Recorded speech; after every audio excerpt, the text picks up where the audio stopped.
Have you ever been reading through one of your practice exams or perhaps even an actual IAPP exam, and you've gotten hung up on two answers that you felt were both correct? Depending on the question, you may have been looking at a question category that I refer to as overlapping legal sources. This is essentially where you have two very similar statutes or regulations that overlap to some degree, but only one of those fits the specific circumstance that's described in the question. In this video, I'm going to show you how to think about questions and organize your answers in terms of category, sector, and applicability. By the way, my name's Dr. Kyle David. I've helped thousands of students throughout the world successfully pass their IAPP certification exam, and I offer on my website, drdavidprivacy.com, a full 53-minute IAPP Exam Secrets Masterclass that covers this content and makes sure that you're exam ready. And so for overlapping legal sources, you may be asked to identify which statute best fits a certain criteria. And of the multiple choice answers, all or most of them may overlap to a certain degree. For example, they all concern accessibility, protecting privacy, or preventing discrimination.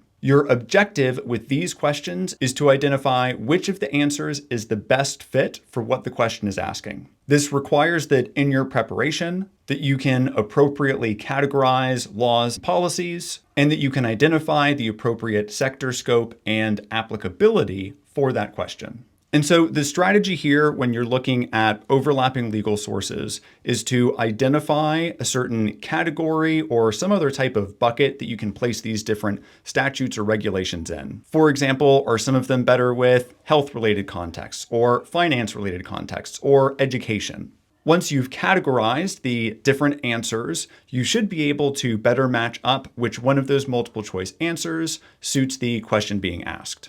In this video, we looked at overlapping legal sources. Again, this is typically when you have multiple answers that overlap to some degree. For example, perhaps they all have to do with different financial institutions, but there will be some clue in the question or scenario that tips you off regarding which of these different statutes or regulations best suits the situation. The best strategy here is just to make sure that you know the subject matter very well and that you're able to use process of elimination to determine which of the answers is the best choice.